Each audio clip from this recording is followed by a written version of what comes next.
એટલે પ્રાથમિક સુવિધા પાર્કિંગ જેવી લોકોને નથી મળતી। આ બાજુ મહિલાઓને પ્રસૂતિની પીડા ઉપડે તો જોડીમાં નાખીને લઈ જવી પડે છે અને બીજી બાજુ મહિલાઓએ રણચંડી બનવું પડે છે। અને તોય આપણે કહીએ છીએ કે આપણે ફાસ્ટ ટ્રેક પર દોડતું ગુજરાત છે। વિકાસની પરિભાષા હોય તો એ માત્ર ને માત્ર ગુજરાત છે અને દ્રશ્યો અત્યારે સાબિતી આપી રહી છે। સુરેન્દ્રનગરના વઢવાણ રોડના આ દ્રશ્યો છે જ્યાં મહિલાઓએ રણચંડી બનવું પડ્યું છે। છેલ્લા કેટલાય વખતથી આ મહિલાઓ આ ગામના લોકો માંગણી કરી રહ્યા છે અને જાજુ નથી માંગી રહ્યા, માત્ર પ્રાથમિક સુવિધાઓ માંગી રહ્યા છે, પણ તોય તંત્ર નથી આપી રહ્યું। ભાવેશ પાસેથી વિગતે જાણીએ। ભાવેશ, ચોક્કસ વાત કરવામાં આવે તો સુરેન્દ્રનગર શહેરમાં જ્યારથી વરસાદ પડ્યો છે ત્યારથી સુરેન્દ્રનગર શહેરના અનેક વિસ્તારો એવા છે જ્યાં પાણીની સમસ્યા છે કે રસ્તાની સમસ્યા છે। એને લઈને અનેક વખત રજૂઆતો છે પણ કરવામાં આવે છે, પણ કોઈ યોગ્ય નિરાકરણ ન આવતા લોકો છે રસ્તા ઉપર ઉતરે છે। જેમાં વધુ એકવાર સુરેન્દ્રનગર શહેરના મૂલચંદ અને વઢવાણ રોડ ઉપર રહેતા લોકોએ અનેક વખત રજૂઆત કરી હતી, છતાં પણ કોઈ યોગ્ય કાર્યવાહી ન કરતા અંતે રોડ ઉપર આવી બેસી અને વિરોધ છે કર્યો હતો। વિરોધના પગલે રોડ ઉપર ચક્કાજામના દ્રશ્યો છે સર્જાયા હતા।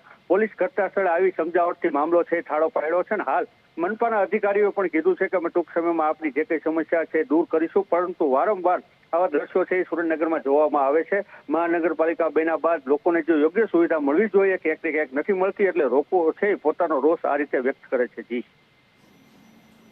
લોકોએ રોષ વ્યક્ત કરવો પડે જ શું કામ? જો તંત્ર વ્યવસ્થિત રીતે ચાલે છે, જો સરકાર સુચારુ રૂપે વહીવટ કરે છે, તો પછી પ્રાથમિક સુવિધા માટે અને એ પણ ગુજરાતમાં કોઈ આંદોલન કરવું પડે, ખરેખર ઢાંકણીમાં પાણી લઈને ડૂબી મરવા જેવી વાત છે।